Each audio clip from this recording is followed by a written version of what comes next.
आप अगर चैन से हैं तो माता पिता उसी में खुश हैं, लेकिन सच पूछे तो सपना आपका होता है, आप उसको देखते हैं और आप उसे पूरा करते हैं। और जब आप अपने सपने को पूरा करते हैं तो ये गिफ्ट सिर्फ ना आपको मिलता है बल्कि आपके माता पिता गुरु सबको मिल जाता है। हम चारों तरफ ये कहते चलेंगे कि हमारा बच्चा बीडीओ है, हमारा बच्चा सीओ है, हमारा बच्चा एसडीएम है, हमारा बच्चा डीएसपी है, ऐसा हम कहते हैं। तो भैया वो मौका दीजिए गुरु को भी कहने का कि सर हम भी हैं कुछ। तो चलो भैया आज थोड़ा भूगोल की बात भी करेंगे, ज्योग्राफी की बात करेंगे, साइंस की बात करेंगे, हिस्ट्री की बात करेंगे और करंट अफेयर तो चलता ही है। चलिए तो हम लोग पहले क्वेश्चन को देखते हैं। सब लोग जल्दी से सेशन को शेयर कर दीजिए, थोड़ा लेट हो गया आने में। रिंकी कुमारी good evening, Ajay Kumar ji mission 50 वाले गुड नाइट, अच्छा गुड नाइट। तसरुम नजर शिवा गुड, रणधीर पांडे सबको आशीर्वाद, आशीर्वाद भैया। लक्ष्मण शर्मा आशीर्वाद भैया। कुमार सोनू, नीरज कुमार, केटी अंज, कुमारी डोली, रमन सिंह, मिशन 50 के अजय जी, मिशन 50 के अंकित जी, मिशन 50 के अनुज जी, करण जी, मिशन 50 के संतोष जी। सब लोग जल्दी से जुड़ जाइए। ये लोग मिशन 50 से ही जुड़ते हैं, कोई बात नहीं, पूरे बिहार मिशन 50 है। पूरे बिहार में मिशन 50 के अलावा है क्या? हर जगह हम लोग मिशन में चल रहे हैं। पूरा बिहार और जो बीपीएससी की तैयारी कर रहा है वो केवल मिशन 50 है। हम जानते हैं कि 800 सीट है, तो याद रखिए 500 से ऊपर सीट हमारे 800 में 800 होगा। किसी न किसी मार्फत इंटरव्यू से जुड़ा हो, मेंस से जुड़ा हो, कोई ना कोई कंप्लीट मिशन 50 के गाइडलाइन से 500 बच्चा होगा और बाकी 300 जो होगा ना वो कुछ न कुछ मार्फत से हमसे जुड़ा होगा। पूरा बिहार, पूरा बीपीएससी मिशन 50 है। आप इस बार इतिहास रचने को तैयार हैं भारतीय क्रिकेट टीम की तरह। इस बार इतिहास बना दो। चलो भैया, कुमार सोनू सर हम बहुत दूर से आपसे मिलने आए थे बट सर आप नहीं मिले। ऐसा नहीं हो सकता, मैं होता तो जरूर मिलता। सोनू बाबू मैं होता तो मिलता। नकुल कुमार गुप्ता, जैकी कुमार, निकिता कुमारी, सुधांशु कुमार, पूजा कुमारी, मैं भी पूछूंगा। सबको आशीर्वाद, सबको शुभकामना। लालिमा कुमारी गुड इवनिंग, आरती कुमारी, निकिता, जेबा फिरदौस, डैसी प्रियदर्शिनी। चलो भाई, नकुल कुमार, सबको शुभकामना। आगे आते हैं हम लोग। ये भी रिवीजन है, ये नया सीरीज नहीं है, ये रिवीजन सीरीज है। आप अपना स्कोर काउंट कीजिएगा, कितना आपका स्कोर आ रहा है, कितना आपका स्कोर आ रहा है। इस्लामिक सहयोग संगठन की बैठक 22 से 23 मार्च के बीच कहां संपन्न हुआ? कहां संपन्न हुआ भैया? आशीर्वाद। पूजा कुमारी, आकाश राज, स्वप्निल सिंह, सीमा कुमारी, सोनू कुमार, नीलम शर्मा, दीपा कुमारी, अध्ययन केंद्र, Vladimir Putin, Ravi Kumar, Tabassum sir ji, जितना आपको थैंक यू, आप लोग को शुभकामना। यही प्यार, यही जो मेरे प्रति सम्मान आप दिखाते हैं, हमें रात को भी आने को मजबूर करता है, संडे को भी आता हूं। चलो ऐसे ही प्यार बनाए रखो, अथवा सेशन को शेयर कर दीजिए अपने अपने व्हाट्सएप ग्रुप और टेलीग्राम पर सेशन एक बार भेज दीजिए लिंक। चलो भैया, इस्लामिक सहयोग संगठन का मीटिंग, इस्लामिक सहयोग संगठन का जो मीटिंग है वो मीटिंग इस्लामाबाद में होने वाला है, हो गया। इस्लामाबाद ये पाकिस्तान की राजधानी है, पाकिस्तान की राजधानी इस्लामाबाद। बागदाद इराक के राजधानी इराक। तेहरान ईरान की राजधानी। रियाद सऊदी अरब, नोट कर लो भैया, सऊदी अरब की राजधानी रियाद, ईरान की राजधानी तेहरान, इराक का बागदाद और पाकिस्तान का इस्लामाबाद। हम बोले थे ना कि आज कुछ नया जीके करवाएंगे, इसको तो नोट कर लीजिए।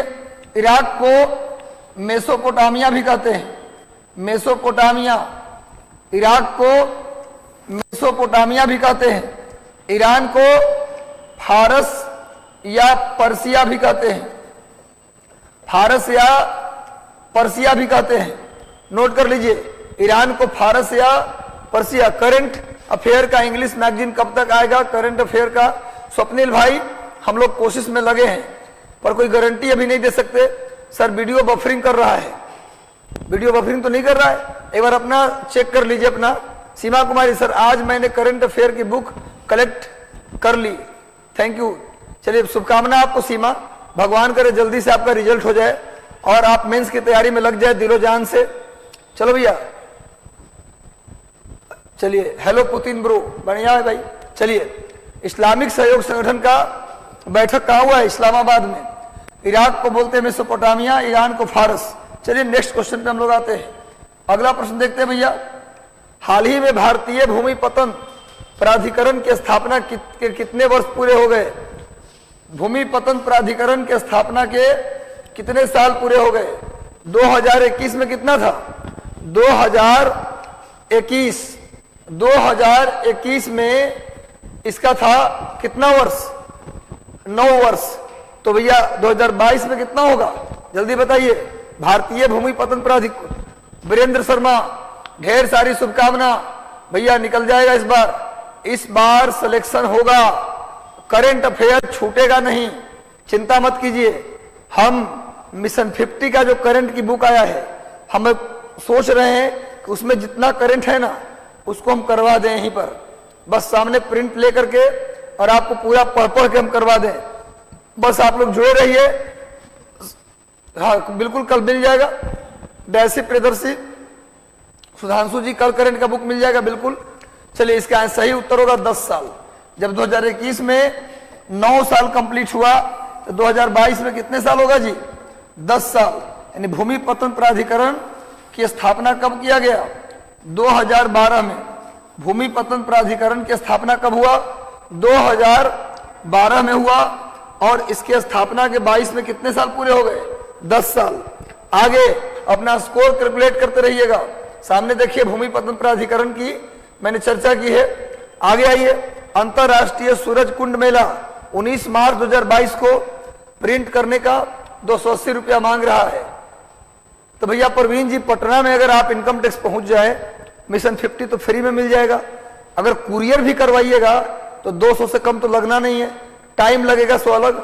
अब तो बहुत कम समय बचा है, अब 280 लगे, पैसा का कोई कीमत नहीं है, प्रिंट करवा लीजिए, कोई दिक्कत नहीं है। चलो भाई अगर यहाँ आइएगा तो फ्री में।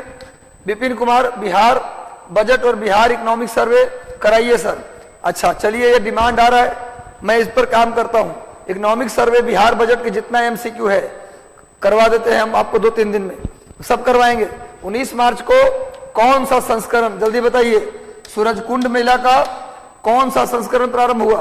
तो सही उत्तर क्या होगा? डी, 35वां संस्करण। 35वां संस्करण सूरजकुंड मेले का 35वां संस्करण कंप्लीट हुआ। चलिए अगला पॉइंट नेक्स्ट आइए। सामने सूरजकुंड मेला देखिए, सामने चित्र है। सूरजकुंड मेला कहाँ लगता है? हरियाणा के फरीदाबाद में। हरियाणा के फरीदाबाद। सूरजकुंड मेला हरियाणा के कहाँ लगता है जी? फरीदाबाद। सूरजकुंड मेला, यस सर, इकोनॉमी बिल्कुल। मंडे इकोनॉमिक सर्वे और बजट, मंडे इकोनॉमिक सर्वे और बजट स्पेशल। एक दिन करेंगे इकोनॉमिक सर्वे, उसके अगले दिन करा देंगे बजट। जितना क्वेश्चन बन सकता है इंपॉर्टेंट वो सब करा दूंगा, उसमें बिहार स्पेशल भी शामिल होगा।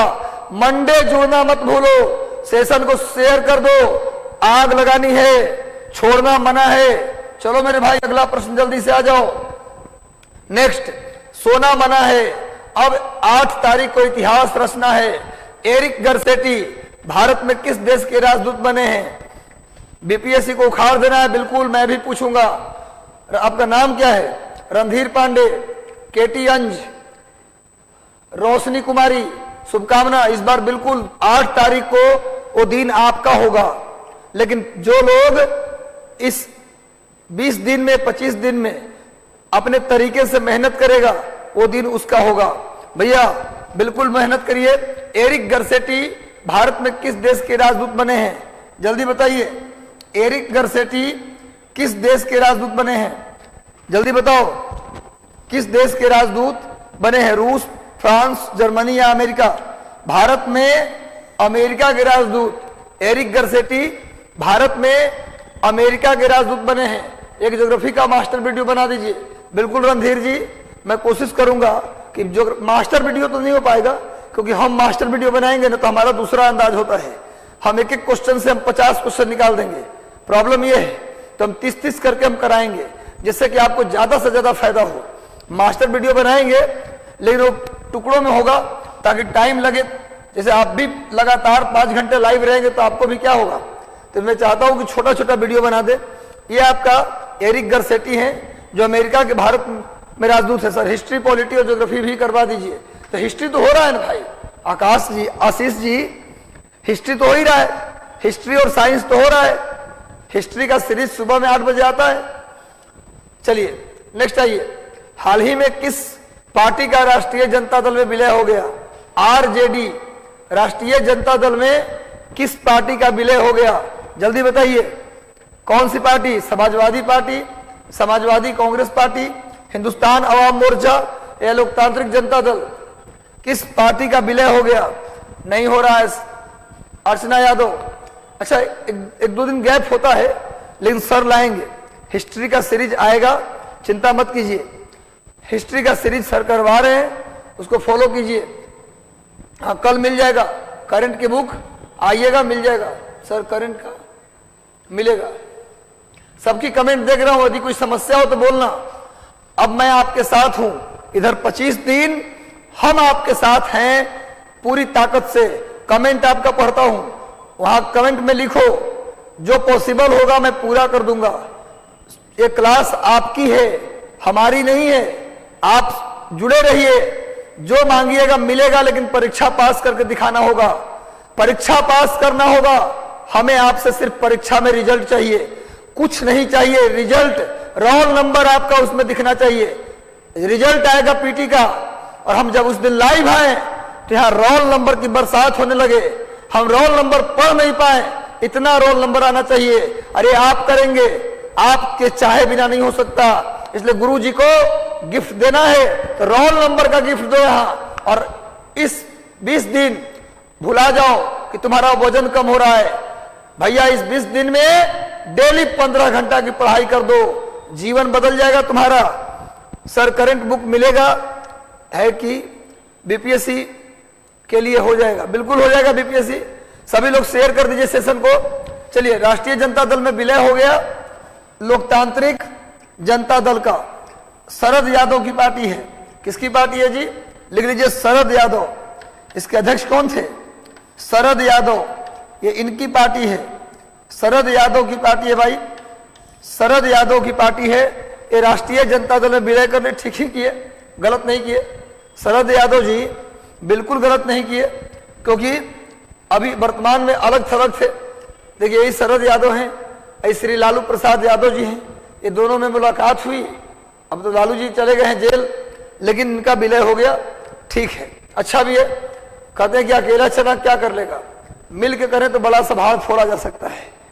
चलो भैया, हाल ही में किस कोर्ट ने कहा है कि जो शारीरिक शिक्षा है, शारीरिक मतलब physical education, left right up down exercise का, किस कोर्ट ने कहा है कि जो फिजिकल एजुकेशन है वो फंडामेंटल राइट में आना चाहिए? मतलब हर विद्यार्थी का यह अधिकार होना चाहिए, कोई स्कूल में जाए तो सिर्फ किताबी ज्ञान ना ले, बल्कि अपना एक्सरसाइज का भी ज्ञान सीख करके आए। ये कहा है सुप्रीम कोर्ट ने कि हर एक विद्यार्थी का फंडामेंटल राइट होना चाहिए फिजिकल एजुकेशन। ये किस कोर्ट ने कहा है? Delhi high court, supreme court, Mumbai high court या चेन्नई हाई कोर्ट?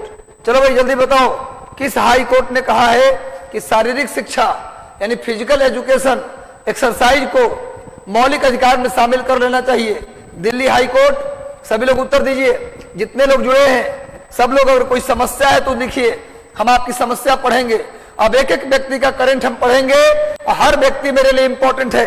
आपका निदान होगा, आपका निदान हम करेंगे। हमें रिजल्ट चाहिए 8 मई को, इतिहास रास्ते में दिखना चाहिए। ये भैया सही उत्तर होगा सुप्रीम कोर्ट। सही उत्तर क्या होगा जी?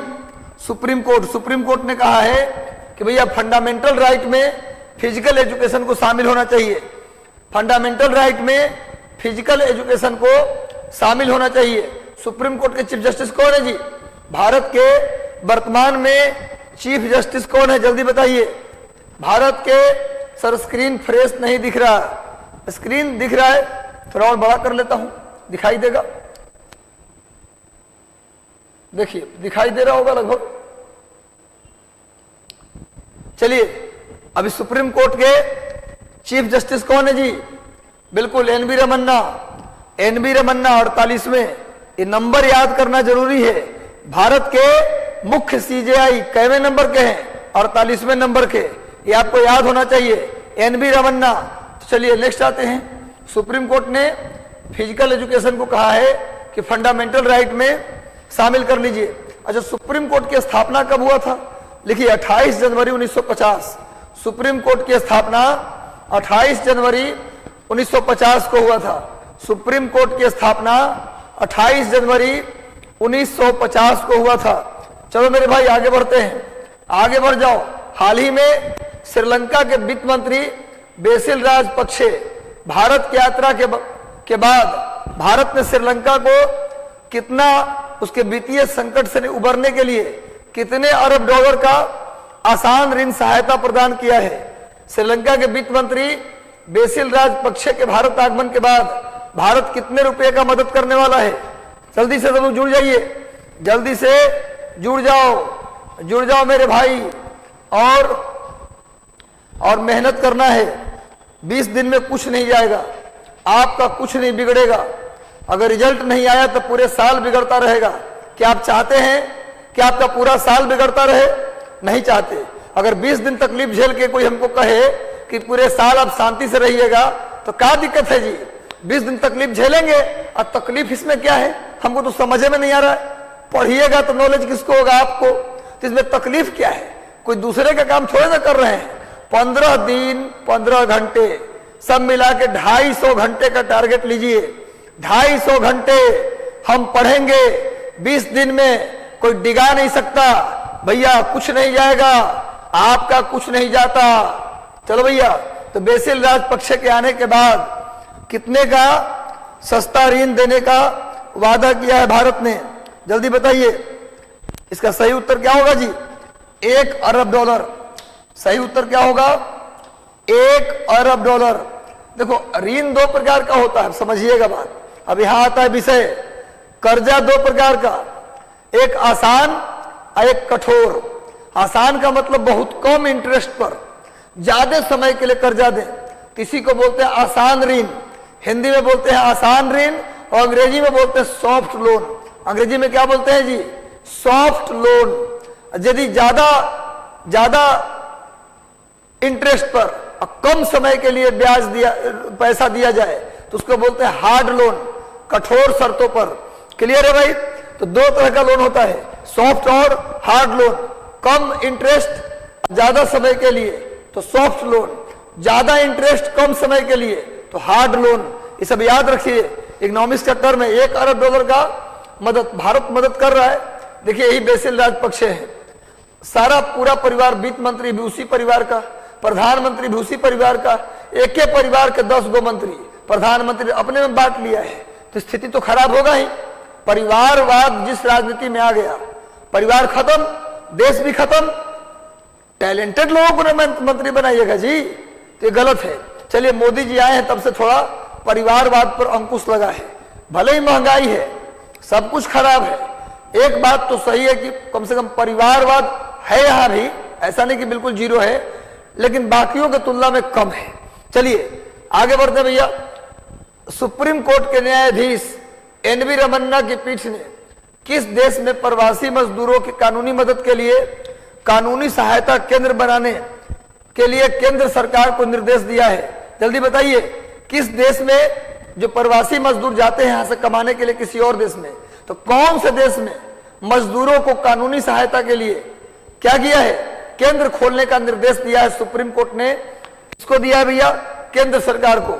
जल्दी बताइए, किस देश में प्रवासी मजदूरों की सहायता के लिए, किस देश में प्रवासी मजदूरों की सहायता के लिए कानूनी सहायता केंद्र खोलने का निर्णय लिया है? चलिए, बहुत लोग, सभी लोग का सही उत्तर है UAE is the right answer. UAE यानी संयुक्त अरब अमीरात। संयुक्त अरब अमीरात क्यों भाई? आप जानते भी हैं ज्यादातर लोग नौकरी करने कहाँ जाते हैं जी? दुबई। आप सुनते होंगे दुबई। भारत के अगर पूछा जाए गल्फ कंट्री में सबसे ज्यादा किस देश में लोग रहते हैं? दुबई में। सबसे ज्यादा दुबई में रहते हैं। तो भाई ऐसे भी गेस कर सकते थे आप कि ज्यादा मजदूर कहाँ जाता है? यूएई जाता है, दुबई कमाने जाता है। क्लियर है? तो अरब में ज्यादातर लोग कहाँ जाते हैं?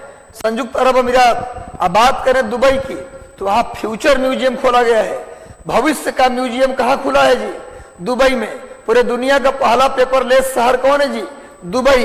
ये सब याद कर लेना मेरे भाई, छोड़ना मना है। देखो सामने सुप्रीम कोर्ट के चीफ जस्टिस, ये 48वें चीफ जस्टिस है एनबी रमन्ना।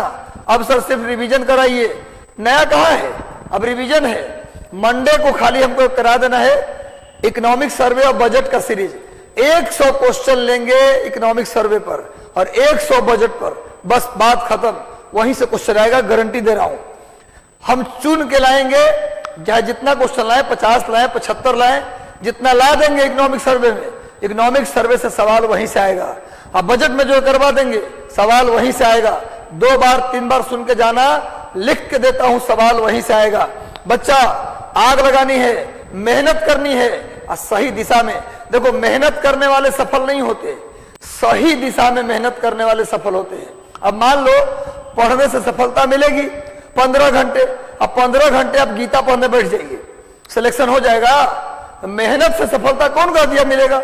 सफलता मिलती है सही दिशा में, सही चीज पढ़ने के बाद मिलता है सफलता। ऐसा नहीं, हमने देखा है कि 18 घंटा पढ़ के भी फाइनली कहीं नौकरी नहीं हुआ, और हमने देखा है कि 8-10 घंटा पढ़ के भी आईएएस में टॉप 50 रैंक आ गया, 10 आ गया, 12 आ गया, 15 आ गया। कहने का मतलब ये कि भैया सही दिशा में मेहनत जरूरी है। 18 घंटा पढ़ने से अच्छा है कि सही, ज्यादा खाने से अच्छा है कि कम खाएं लेकिन सही चीज खाएं।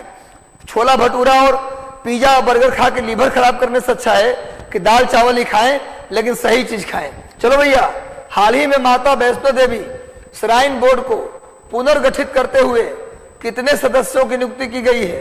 5, 7, 8 या 10? माता वैष्णो देवी श्राइन बोर्ड में कितने सदस्यों की नियुक्ति की गई है? चलो भैया, सर हिस्ट्री नहीं हो रही है, होगा नुसरत जहां हिस्ट्री होगा। जैसे ही सर फ्री होंगे हिस्ट्री वाले, थोड़ा सा बिजी हो गए हैं सर, मंडे से हो सकता है कि सर का सीरीज आए, इसलिए बिल्कुल चिंता ना करें। सर बिल्कुल स्टैंडर्ड सवाल हिस्ट्री का लेकर आ रहे हैं। जब भी सर लेकर आए सीरीज, उनकी सीरीज सुबह 8 बजे होती है, छोड़ना मना है। एक एक लड़का उससे जुड़ेगा, मेहनत से जुड़ेगा और क्या करेगा भैया, और उसको फॉलो करके काम करेगा। चले भैया, और मंडे मेरा इकोनॉमिक सीरीज आ रहा है, उस क्लास को कोई नहीं छोड़ेगा। मंडे इकोनॉमिक सीरीज, माता वैष्णो देवी श्राइन बोर्ड में कितने सदस्यों की नियुक्ति की गई है? जल्दी बताओ। सही उत्तर होगा 8 सदस्य। माता वैष्णो देवी श्राइन बोर्ड में 8 सदस्य की नियुक्ति की गई है। चलिए, माता वैष्णो देवी श्राइन बोर्ड, देखो सामने दरबार है माता का। माता का दिन भी चल रहा है, नवरात्र, अभी नवरात्र चल रहा है। आज अष्टमी है, कल रामनवमी है, भगवान राम का जन्मदिन माना जाता है। भैया सबको रामनवमी की शुभकामना भी है, और माता रानी से प्रार्थना करता हूं कि आप सभी का नंबर, रोल नंबर, इस बार आपकी मेहनत इतना तगड़ा हो जाए, आपकी मेहनत कि आपका रोल नंबर कहां हो, उस लिस्ट में हो जो बीपीएससी जारी करे। चलो भैया, जल्दी से सब लोग आगे आते हैं अगले क्वेश्चन पे। हाल ही में भीड़ हिंसा और मॉब लिंचिंग निवारण विधेयक 2021 को किस राज्य के राज्यपाल ने वापस कर दिया? जल्दी बताइए। मॉब लिंचिंग, सर 150 क्वेश्चन करवाइए करंट अफेयर का टोटल प्लीज। अच्छा करते हैं, थोड़ी सी क्लासेज हो जाती है ना ऑफलाइन, उसमें व्यस्तता होती तो टाइम नहीं मिलता, पर आपकी सारे डिमांड्स हम पूरे करेंगे। भूगोल का भी लाएंगे, पॉलिटी का भी लाएंगे, और पहले तो मंडे और ट्यूसडे 2 दिन में हमको बजट और इकोनॉमिक सर्वे करा लेना है। चलो भैया, सब लोग जल्दी से जुड़ जाओ। चलो भाई मनोहर जी, किस राज्य के राज्यपाल ने लौटा दिया है बिल? कौन सा बिल भैया? मॉब लिंचिंग और भीड़ हिंसा विधेयक। भीड़ हिंसा को अंग्रेजी में बोलते हैं मॉब लिंचिंग। क्लियर है भैया? ये दोनों एक ही चीज है। झारखंड के राज्यपाल ने लौटाया है, झारखंड के राज्यपाल ने लौटाया है मॉब लिंचिंग विधेयक। इंडिया में आम है, धर्म के नाम पर, जाति के नाम पर लोगों को पीट पीट कर मार दिया जाता है, इसी को बोलते हैं मॉब लिंचिंग। इसका विधेयक लाया था झारखंड ने, जिसे राज्यपाल अपने पास रखे थे, लेकिन लौटा दी। सर मेरा हैंडराइटिंग थोड़ा खराब है। देखो, हैंडराइटिंग खराब होना बुरी बात नहीं है, अगर मेंस का आंसर आप लिखिएगा। हैंडराइटिंग खराब होने से बीपीएससी के एग्जाम पर कोई फर्क नहीं पड़ता। फर्क पड़ता है कि आप साफ साफ लिखे हैं कि नहीं। आपने जो लिखा है उसको एग्जामिनर, कॉपी चेक करने वाला व्यक्ति पढ़ पा रहा है कि नहीं पढ़ पा रहा है। असली मकसद यह होता है। हैंडराइटिंग एकदम गंदा, ऐसे बच्चों को भी मैंने देखा है आईएएस में टॉप 10 में आते हुए। इसलिए हैंडराइटिंग को लेकर मत जाइए। कॉपी में ज्यादा काट छाट होगा ना, तब नंबर कटता है। नंबर कभी हैंडराइटिंग खराब या अच्छा से नहीं कटता। इस बात को छोड़ दीजिए। सर आज कल नींद बहुत आती है। बिल्कुल, समय जब नजदीक आता है एग्जाम का ना, एग्जाम का समय नजदीक आएगा तो खूब नींद आता है, लेकिन वो नींद नहीं आएगा। आप हमेशा उस पोस्ट को देखिए जो आप पाना चाहते हैं, नींद तुरंत खुल जाएगा। चलो भाई, ज्यादा नींद आए ना तो खूब पानी पीजिए। गर्मी का दिन भी है, ठंडा पानी खूब पीजिए, ज्यादा फ्रिज वाला भी मत पीजिए, उससे लीवर खराब हो जाता है। पानी खूब, जब भी नींद आए आंख में पानी मत डालो, एक गिलास पानी पी लो। ये अपना तरीका बता रहा हूं। आंख में पानी डाल लिए तो फिर और नींद आता है। पानी पीजिए, ना हो तो अपने बरामदे में टहलिए, टहल टहल के पढ़िए, लेकिन सोना मना है। 15 घंटे दाल चावल चोखा खाओ, लेकिन 15 घंटे पढ़ो। नींद आए तो टहल टहल के पढ़ो, जैसे पढ़ो पर पढ़ाई करो, ये मेरा कहना है भैया। चलो भैया अगला क्वेश्चन देखते हैं। ये सामने मुख्यमंत्री है, सामने लिखा भी है मुख्यमंत्री हेमंत सोरेन, झारखंड के मुख्यमंत्री हेमंत सर, बिहार स्पेशल का क्लास करवा दीजिए। सर कुछ लोग रमजान में, अच्छा ठीक, कोई बात नहीं, सबको रमजान मुबारक, सबको रमजान की ढेर सारी शुभकामनाएं मुबारक। और जो जो जिस धर्म से जुड़े हैं सभी के गॉड से मैं प्रार्थना करता हूं, अल्लाह से, भगवान से, कि सबको इस बार रोल नंबर, सबका रोल नंबर इस बार हो, लेकिन मेहनत करिएगा तभी होगा। दुआ और दया तबे काम आता है जब आप मेहनत करते हैं स्वयं। क्लियर है? एक सुना होगा आपने डायलॉग माझी द माउंटेन मैन का, कि आप भगवान के भरोसे बैठे हैं, क्या पता भगवान आपके भरोसे बैठा हो। तो भैया हो सकता है कि आप, भगवान ने शरीर बनाया तो हो सकता है भगवान आपके भरोसे बैठे हो। चलो भैया, आसानी चक्रवात किस सागर में आने की संभावना जताई गई थी? अरब सागर, बंगाल की खाड़ी, दक्षिण चीन सागर या फिर जापान सागर? सर मोटिवेशन भी पड़ेगा बीपीएससी के एग्जाम का। बिल्कुल पायल झा, हम मोटिवेट बिल्कुल करते रहेंगे, आप बिल्कुल टेंशन न लें। हम एज ए टीचर, जो आप मुझे समझते हैं, कोई आपका साथ नहीं देगा, दे या न दे, हम गारंटी लेते हैं, हम आपसे वादा करते हैं, प्रॉमिस करते हैं कि हम आपका साथ देंगे। आप पटना में हो, कहीं भी हो, आप संपर्क करें। पूरा मिशन 50 टीम दिन रात मंथन करता है कि हम विद्यार्थी तक कैसे पहुंचे, कैसे विद्यार्थी को हेल्प करें, कैसे एक झोपड़ी में मिट्टी के घर में बैठा हुआ इंसान डीएसपी बनने, एसडीएम बनने का सपना देखता है तो कैसे पूरा करवाएं, ये हम लोग का मकसद है। चलो भैया, आसानी चक्रवात ये कहाँ आने वाला है भैया? आने वाला था, अब खत्म हो गया, टल गया, बंगाल की खाड़ी में। बंगाल की खाड़ी आगे आइए। नेक्स्ट आते भैया, देखो सामने चक्रवात आसानी का खतरा, सेना अलर्ट। चलो भैया नेक्स्ट आते हैं। हाल ही में, चलो छात्रों आगे बढ़ते रहो इसी तरह।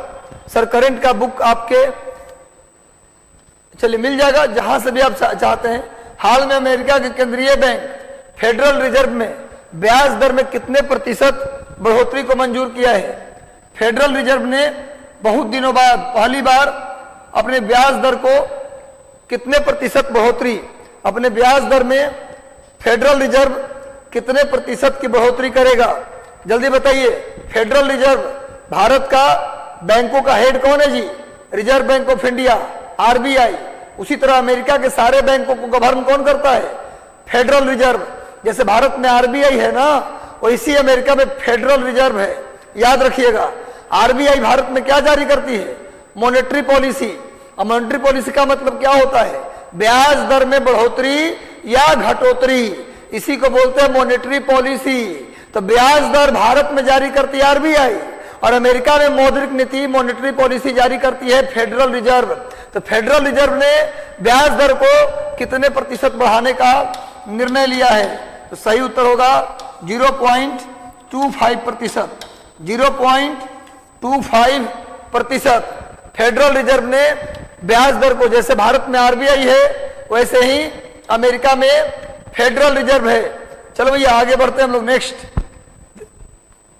अग्रणी क्रेडिट रेटिंग एजेंसी मूडीज इस वर्ष भारत के विकास दर का अनुमान घटाकर कितना कर दिया है? मूडीज के द्वारा भारत के डेवलपमेंट सर साइंस का जो सेशन हो रहा है, भाई लोग सुने कि रमजान के महीने में अल्लाह से जो मांगा जाता है पूरा हो जाता है। सब लोग के लिए आपके गुरुजी मांग रहे हैं, सब लोग के लिए आपके गुरुजी मांग रहे हैं। भगवान प्रभु श्री रामचंद्र जी, आपके माता रानी या अल्लाह या जो भी हैं, यीशु मसीह, सबसे मैं प्रार्थना करता हूं कि हमारे बच्चों को इतनी ताकत दे, कोई एक लकीर खींच दे और बोले कि जहां मैं खड़ा हो जाता हूं लाइन वहीं से शुरू होती है। ये एटीट्यूड होना चाहिए भैया, एटीट्यूड बनाओ। अग्रणी क्रेडिट रेटिंग एजेंसी मूडीज ने भारत के विकास दर को घटाकर कितना कर दिया? 9.5, 9.3, 9.1 या 9.7? सही उत्तर होगा 9.1। 9.1%, 9.1%।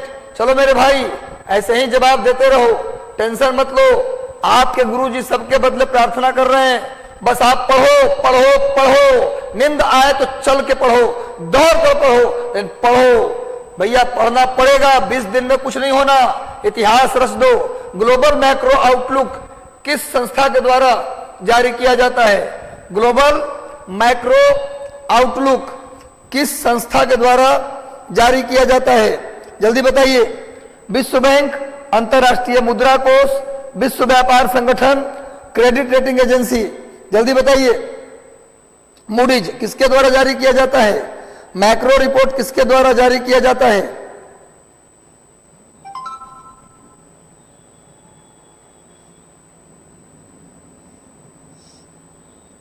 जल्दी से सभी लोग बताइए।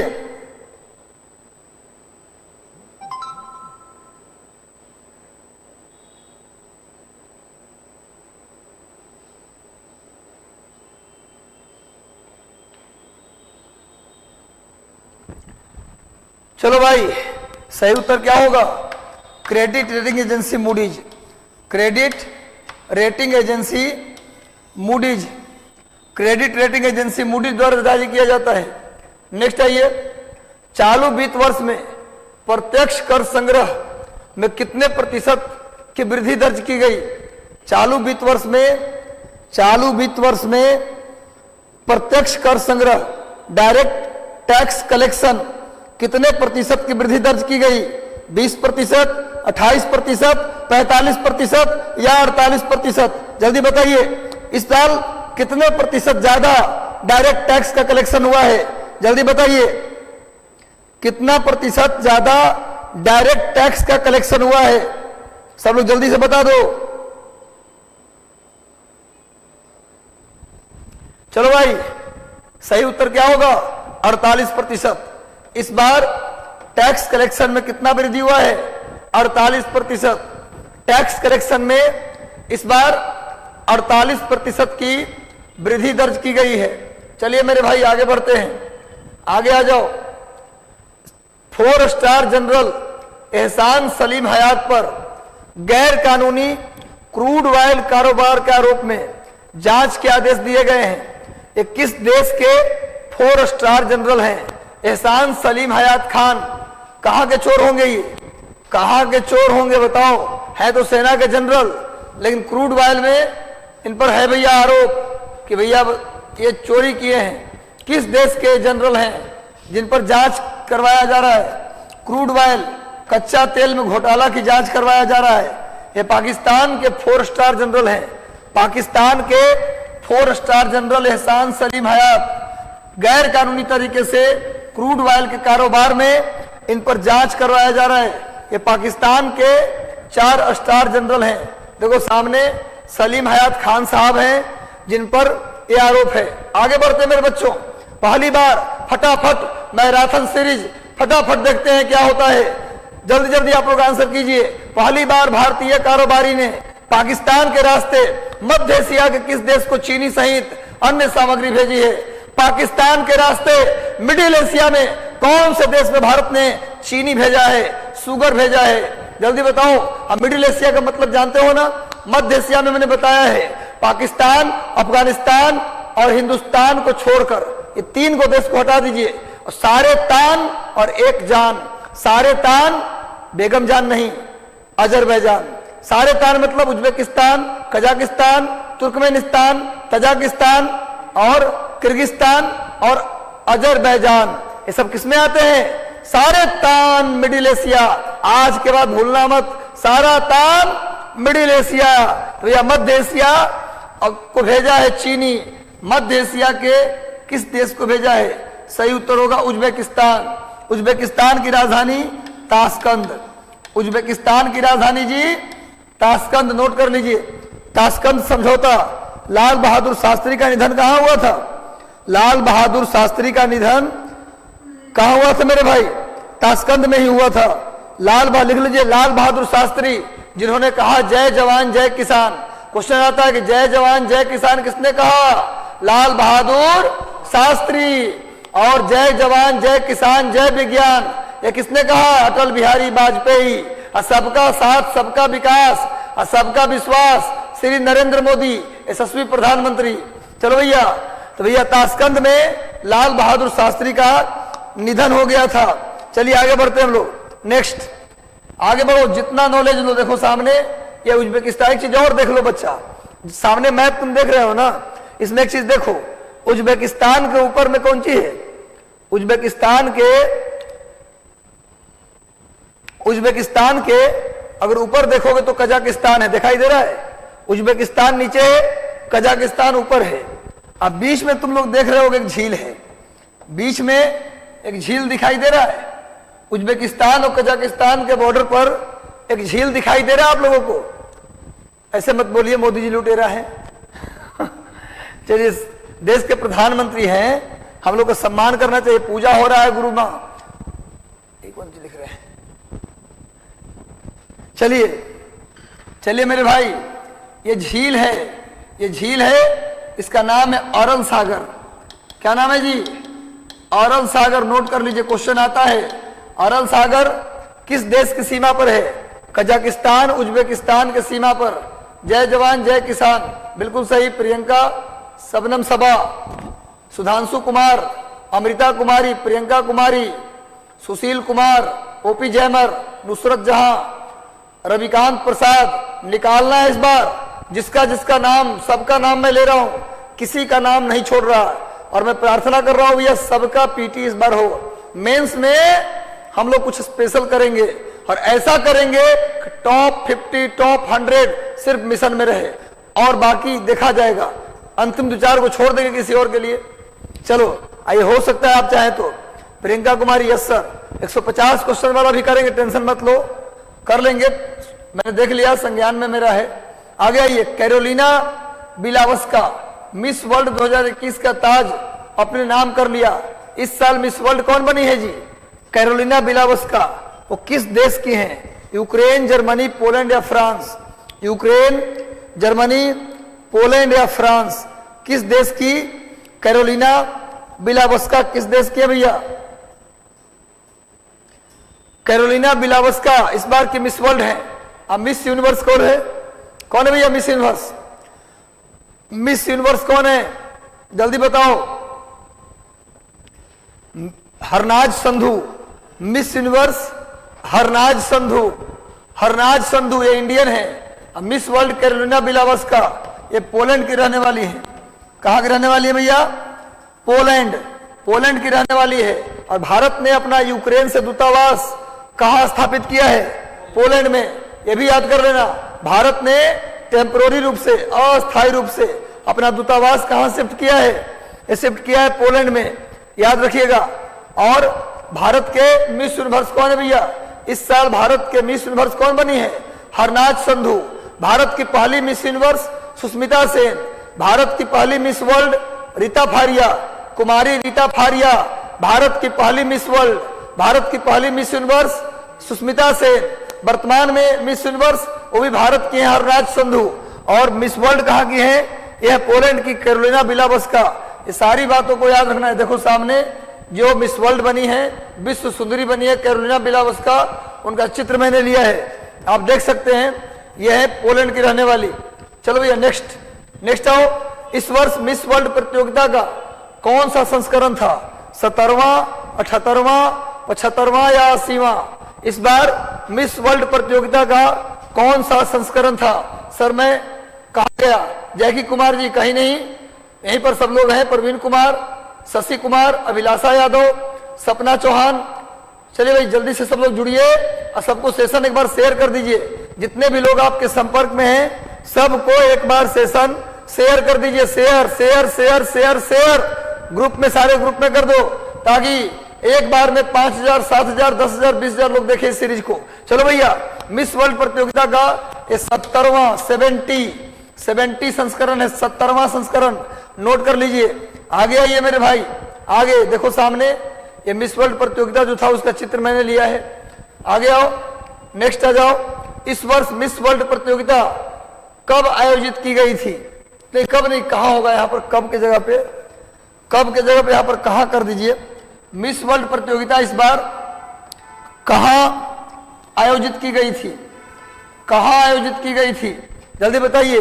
Washington DC, Los Angeles, San Francisco या पोर्टो रिको? जल्दी बताइए किस देश में किया गया था?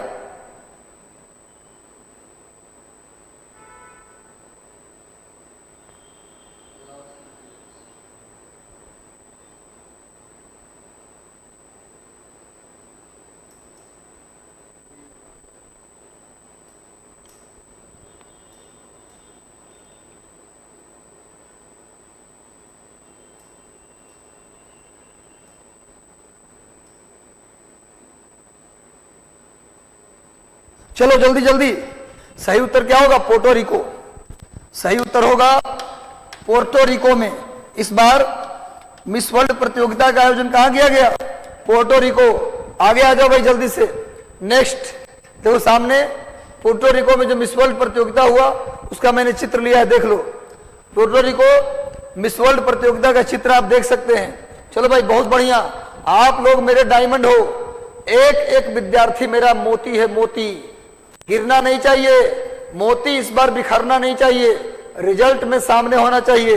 चलो भैया 17वां मिस वर्ल्ड में भारत से गई थी मनसा, बनारस की रहने वाली हैं। कहाँ की रहने वाली है? बनारस की। ये गई थी इंडिया की तरफ से मिस वर्ल्ड प्रतियोगिता में। ये कौन से स्थान पे रही? 10वां, 11वां, 12वां या 13वां? भारत की मनसा किस स्थान पे रही? निबुल कुमारी 28% लिख रही, मोहम्मद जियाउल हक, रजा लाल, रितु कुमारी, सपना चौहान, पायल झा। जल्दी बताइए, बनारस की रहने वाली मनसा को 17वां मिस वर्ल्ड प्रतियोगिता पोर्टो रिको में हुआ, कईवां स्थान मिला? तो टॉप 13 में आ गई और इनका स्थान रहा 11वां। टॉप 13 में आ गई और इनका स्थान क्या रहा?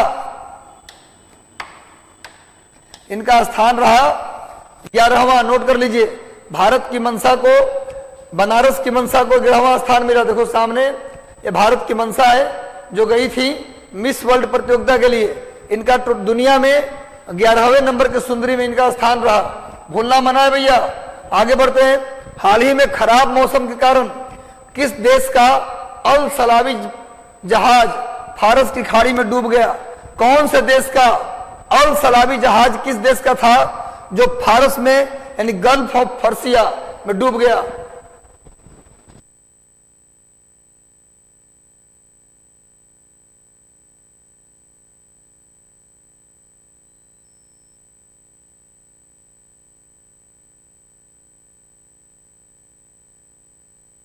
चलिए चलो मेरे भाई, सही उत्तर क्या होगा? संयुक्त अरब अमीरात। ये अल सलावी जहाज कहाँ का था? संयुक्त अरब अमीरात का। जहाज का नाम याद रखना। ये डूब गया पर्सिया में, गल्फ ऑफ पर्सिया में। संयुक्त अरब अमीरात का जहाज था। सामने इस जहाज का चित्र मैंने लिया है, देख सकते हैं आप। गल्फ ऑफ पर्सिया में अल सलावी जो यूएई का जहाज था डूब गया। आगे आइए। हाल ही में भारत के कितने जहाज ब्रिज ऑफ फ्रेंडशिप के तहत श्रीलंका की यात्रा पर हैं, जो श्रीलंकाई नौसेना को समुद्री जहाज रानी प्रशिक्षण देगा। भारत के नेवी के द्वारा ब्रिटेन के नेवी को प्रशिक्षण दिया जाएगा। उसके लिए भारत की तरफ से कितने जहाज भेजे गए हैं? क्वेश्चन ये है, 10 जहाज, 5 जहाज, 8 जहाज या 15 जहाज? जल्दी बताइए कितने जहाज भेजे गए हैं? सोर्स लाइफ, पायल झा, मधु शाह, सबनम, सभी लोग कमेंट एक बार कर दीजिए। समझ में आ रहा है? कैसा लग रहा है सीरीज? अगर अच्छा लग रहा है तो भैया कम से कम 20-25 लोगों को शेयर कर दो ग्रुप में। अच्छा लग रहा है सेशन तो लाइक भी कर दो। लाइक शेयर करने से बच्चों को 1 सेकेंड लगता है। जितना लाइक जितना शेयर उतना ही ज्यादा बेहतर क्लास। चलो भैया, सबसे ज्यादा कितने जहाज भेजे गए? 5 जहाज। श्रीलंका में कितने जहाज भेजे गए भैया? तो 5 जहाज भेजे गए हैं श्रीलंका के नौसेना के प्रशिक्षण के लिए। आगे आइए, एशिया कप तीरंदाजी चैंपियनशिप में कंपाउंड वर्ग में कितने भारतीयों ने पदक तालिका में स्थान बनाया? एशिया कप तीरंदाजी चैंपियनशिप में कंपाउंड वर्ग में कितने भारतीयों ने पदक तालिका में स्थान बनाया? 3, 4, 5 या 6?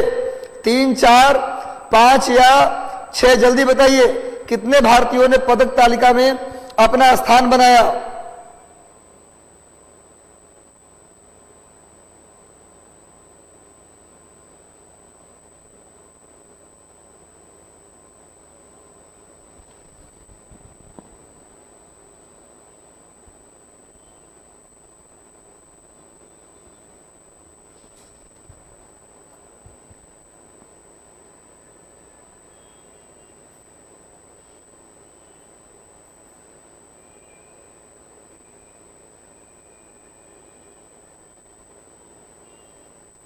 चलिए, सही उत्तर होगा 6। कितने खिलाड़ी? 6। नोट कर लीजिए, 6 इज द राइट आंसर। चलिए आगे बढ़ते हैं भाई, नेक्स्ट आ जाओ। महिला जूनियर हॉकी विश्व कप में सलीमा टेटे किस देश की कप्तानी करेंगी? जल्दी बताइए। सलीमा टेटे, महिला जूनियर हॉकी विश्व कप के सलीमा टेटे कौन से देश की कप्तानी करेंगी? दक्षिण अफ्रीका, भारत, इंडोनेशिया या पाकिस्तान? सलीमा टेटे। सर करंट का बुक कैसे मिलेगा? या देखो, करंट का बुक का 2 सोर्स है, या तो मिशन 50 आप आ जाइए, हार्ड कॉपी मिल जाएगा, नहीं तो टेलीग्राम ग्रुप है हमारा मिशन 50 IAS, अभी ज्वाइन कर लेना, भूलना मना है। मिशन 50 IAS, मिशन IAS और doctor Ranjit Kumar Singh sir IAS हैं, उनका चैनल भी है, तीनों ज्वाइन कर लेना। सारा मटेरियल हम वहीं पर शेयर करते हैं, लगातार आप जुड़ जाइए और अंतिम तक जुड़े रहना है। चलो भैया, किस देश की कप्तानी करेंगी सलीमा टेटे? ये भारतीय खिलाड़ी हैं, तो करेंगी भारत की कप्तानी करेंगी सलीमा टेटे। भारत की कप्तान है भैया, जूनियर विश्व कप में सलीमा टेटे भारत की कप्तानी करेंगी। यही सलीमा टेटे का मैंने चित्र लिया है, देख लीजिए। सलीमा टेटे भारत की कप्तानी करेंगी। सर जी हमको बुक मिल गया है, बहुत बहुत शुभकामनाएं आपको, जल्दी से उस बुक को पढ़ाई कर लो और सिलेक्शन ले लो मेरे भाई। भारत देश का 14वां सीडेक सेंटर, सीडेक का मतलब centre for development of advance computing, इनका 14वां सेंटर कहां खोला गया है? वैसे इसका हेडक्वार्टर पुणे में है, हेडक्वार्टर पुणे में है भैया, हेडक्वार्टर पुणे में है। 14वां सेंटर इनका कहां खोला गया? नोट कर लीजिएगा, सीडेक का हेडक्वार्टर पुणे में, इनका 14वां सेंटर दिल्ली, भुवनेश्वर, पटना या लखनऊ, कहां खोला गया? जल्दी बताओ। ये बिहार स्पेशल है, ये क्वेश्चन बिहार स्पेशल है। सीडेक सेंटर 14वां कहां खोला गया? Patna is the right answer. Patna में अपना सब स्कोर जोड़ते रहना। अगले प्रश्न में हम लोग आते हैं, जल्दी से देखो सामने सीडेक पटना का मैंने चित्र लिया है। 14वां सेंटर सीडेक का 14वां सेंटर खोला गया पटना में, सामने लिखा है 14th सेंटर, 14वां सेंटर पटना में खोला गया। नेक्स्ट आ जाइए, बेंगलुरु में खेले गए श्रीलंका के खिलाफ दूसरे टेस्ट मैच में ऋषभ पंत को मैन ऑफ द सीरीज मिला है। ये पुरस्कार पाने वाले कौन से भारतीय हैं? इस पुरस्कार को पाने वाले ये कौन से भारतीय हैं? इस पुरस्कार को पाने वाले ये कौन से भारतीय हैं भैया? जल्दी बताओ, जल्दी बता दो मेरे भाई। एक्चुअली कौन से भारतीय, यहां पर थोड़ा सा मिसप्रिंट है, विकेट कीपर, ये कैवे भारतीय विकेट कीपर हैं जिन्हें मैन ऑफ द सीरीज मिला है? तो सही उत्तर क्या होगा मेरे भाई? पहले। सही उत्तर क्या होगा? पहले। पहले भारतीय हैं, पहले भारतीय विकेट कीपर हैं जिन्हें मिला है man of the series. Bengaluru में श्रीलंका के खिलाफ दूसरे टेस्ट मैच में विकेट कीपर के रूप में पहली बार किसी को मैन ऑफ द सीरीज मिला तो है ऋषभ पंत। चलिए भैया आगे बढ़ते हैं। देखो सामने ऋषभ पंत जी का चित्र भी दिया हूं। नेक्स्ट आ जाओ आगे। देश की अग्रणी कोयला उत्पादक कंपनी कौन सी बन गई है? देश की सबसे बड़ी कोयला उत्पादन करने वाली कंपनी। समझ लो कि क्वेश्चन भी आई है, इस बार क्वेश्चन आने की संभावना ज्यादा है भैया। इसका उत्तर आप सभी लोग को देना पड़ेगा। इसका आंसर जल्दी दे दो मेरे भाई, सबसे महत्वपूर्ण सवाल है। देश की अग्रणी कोयला उत्पादक कंपनी कौन बन गई? सबसे ज्यादा कोयला उत्पादन करने वाली कंपनी कौन बन गई मेरे भाइयों? Mahanadi. Mahanadi coal field limited, Bharat की सबसे बड़ी कोयला उत्पादक company Mahanadi coal field limited बन गई मेरे भाई। जल्दी आ जाओ, आगे बढ़ते हैं मेरे भाइयों। महानदी कोल फील्ड लिमिटेड का मैंने चित्र लिया है, MCL। चलो चलो आगे बढ़ते हैं। नेक्स्ट आ जाइए। अंतरराष्ट्रीय गणित दिवस किस दिन मनाया जाता है? इसी को पाई दिवस भी कहते हैं। गणित दिवस को ही पाई दिवस कहते हैं भैया, पाई दिवस। गणित दिवस को ही हम पाई डे भी कहते हैं। और सुन लीजिए, पाई का मान मैक्सिमम डेसिमल तक, पाई का मान मैक्सिमम डेसिमल तक निकाला था किसने? आर्यभट्ट ने। आर्यभट्ट, नोट कर लीजिए, पाई का मान अधिकतम दशमलव तो किसने निकाला था? आर्यभट्ट ने। नोट कर लीजिए पाई दिवस। पाई का मान क्या होता है जी? 22/7। क्या होता है जी? 3.14। नोट कर लीजिएगा। तो भैया पाई दिवस या गणित दिवस कब मनाते हैं? तो सही उत्तर होगा 14 मार्च। 14 मार्च को पाई दिवस या गणित दिवस के रूप में हम लोग मनाते हैं। पाई का मान मैक्सिमम डेसिमल तक किसने निकाला? आर्यभट्ट। धरती अपने धुरी पर घूमती है बताने वाला पहला विद्वान आर्यभट्ट। दुनिया को शून्य से परिचय कराने वाला पहला विद्वान आर्यभट्ट। धरती के परिधि को, सरकमफेरेंस को सबसे शुद्धतम निकालने वाला पहला विद्वान आर्यभट्ट। और आर्यभट्ट ने 2 किताबें लिखी, सूर्य सिद्धांत और आर्यभट्टियम। सारी बातों को नोट कर लेना है। धरती अपने धुरी पर घूमती है, पहली बार किसने बताया? अर्थ रोटेट्स ऑन इट्स एक्सिस, किसने बताया? आर्यभट्ट। आगे आ जाओ। भारत के पर्यटन मंत्रालय ने स्वदेश दर्शन योजना की शुरुआत किया है। इसका उद्देश्य क्या है? स्वदेश दर्शन योजना का उद्देश्य बताइए। स्वदेश दर्शन योजना का उद्देश्य क्या है?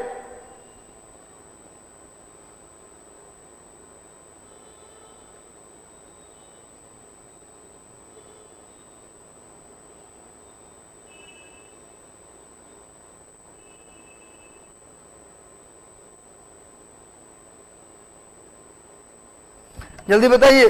सही उत्तर होगा पर्यटन क्षमता को बढ़ावा देना। सही उत्तर क्या होगा जी? पर्यटन क्षमता को बढ़ावा देने के लिए स्वदेश दर्शन योजना की शुरुआत, पर्यटन क्षमता को बढ़ावा देना।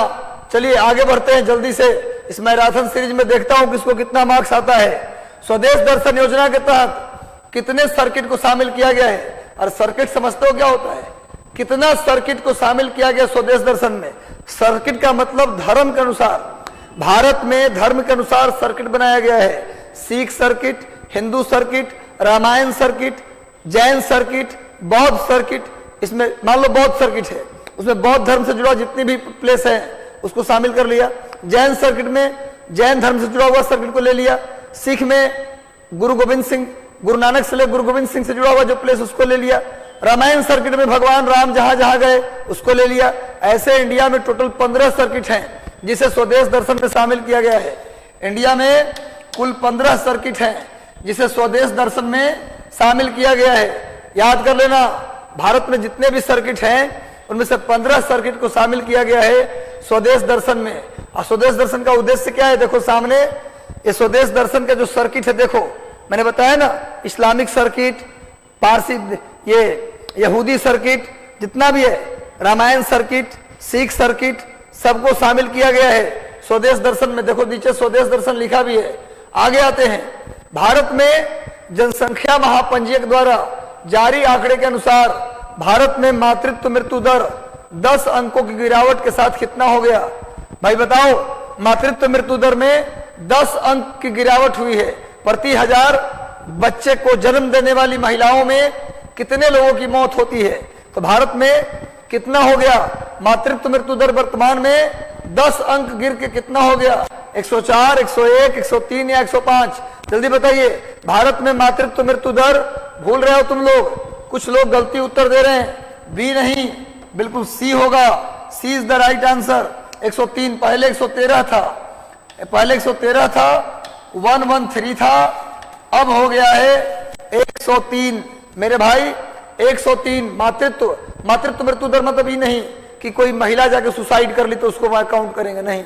मातृत्व मृत्यु दर का मतलब बच्चे को जन्म देते समय जो महिला मरेगी उसी को हम लोग मदर मोर्टलिटी रेट में काउंट करते हैं। समझ में आ रहा है बात? चलो मेरे भाई आगे बढ़ते हैं, नेक्स्ट आ जाओ। रिस्ट एश्योर्ड ये किस क्रिकेट खिलाड़ी की आत्मकथा है? रिस्ट एश्योर्ड किस क्रिकेट खिलाड़ी की आत्मकथा है? जल्दी बता दो, जल्दी बताओ किसकी कथा है भैया? महेंद्र अमरनाथ, कपिल देव, जीआर विश्वनाथ या राहुल द्रविड़?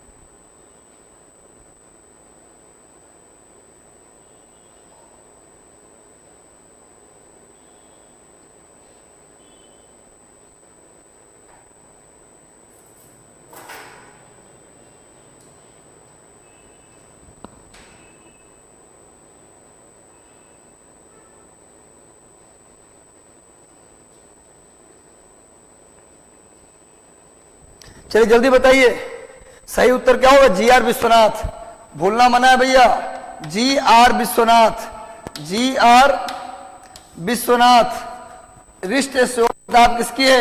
जीआर विश्वनाथ। भूलना मत, बहुत इंपॉर्टेंट किताब है, बहुत चर्चा में रहा, बहुत ज्यादा चर्चा में रहा मेरे भाई। आगे आ जाओ, इस देखो सामने wrist, WRIST, wrist assured GR Viswanath की आत्मकथा है। चलो आगे बढ़ते हैं, नेक्स्ट आ जाओ। केंद्र सरकार के पर्यावरण जलवायु परिवर्तन मंत्री भूपेंद्र यादव ने अब गंगा के बाद अब कितने नदियों की सफाई की बात की है? गंगा को सफाई तो कर लिए, सफाई के खाक करेंगे? गंगा के नाम पर पैसा खा रहे हैं। गंगा नदी की सफाई के बाद अब भूपेंद्र यादव जी ने कितने नदियों की सफाई की बात की है? 10, 12, 13 या 15? 10, 12, 13 या 15 कितनी नदियों की सफाई करने की बात किया गया है? पर्यावरण मंत्री भूपेंद्र यादव, पर्यावरण और जलवायु परिवर्तन मंत्री भूपेंद्र यादव के द्वारा सी इज द राइट आंसर। 13 नदी। भारत में गंगा को मिलाकर कितनी बड़ी नदियां हैं? 14। पूछा जाए भारत में बड़ी नदियों की संख्या, वैसे तो भारत नदियों का देश है। इंडिया में 2000 नदी है छोटी बड़ी मिला के, लेकिन भारत में बड़ी नदियां कितनी हैं? 14। एक गंगा की सफाई लोग कर रहे हैं, इसके अलावा 13 और नदियों की सफाई करेंगे। चलिए ऐसे भी याद रहेगा, याद करेंगे तो। सामने भूपेंद्र यादव का मैंने चित्र भी लिया है। ये पर्यावरण और जलवायु परिवर्तन मंत्री भूपेंद्र यादव हैं, जिन्होंने गंगा के साथ साथ 13 और नदियों की। मैराथन क्लास कितने आवर्स का है? बस 5-7 मिनट और भाई, 10 मिनट में पूरा खत्म होगा। 10 या 15 मिनट, हम लोग 35 पहुंच गए, 15 क्वेश्चन और है। चलो भैया, बिहार उद्योग मंत्री, बिहार के उद्योग मंत्री शाहनवाज हुसैन ने बिहार में पहला, बहुत इंपॉर्टेंट है भैया, जहां भी पहला आ जाए इंपॉर्टेंट है, बिहार का पहला टेक्सटाइल मैत्री पार्क की स्थापना करने का निर्णय लिया है। बिहार का पहला टेक्सटाइल मैत्री पार्क कहां स्थापित किया जाएगा? छपरा, मधुबनी, वाल्मीकि नगर या हाजीपुर? जल्दी बताइए, कहां स्थापित किया जाएगा? जल्दी बता दो मेरे भाई, कहां स्थापित किया जाएगा? जल्दी जल्दी आंसर, जल्दी आंसर, सबका आंसर आना चाहिए बिल्कुल सही। इस प्रश्न में सबने सही उत्तर दिया। बहादुरों, तुम लोग मन खुश कर देते हो कभी कभी। तुम लोग का आंसर मुझे एनर्जी भर देता है। तुम लोग की बातें कभी कभी मुझे मेहनत करने को मजबूर कर देता है। वाल्मीकि नगर में बिहार का पहला टेक्सटाइल मैत्री पार्क वाल्मीकि नगर, भारत का एकमात्र टाइगर रिजर्व।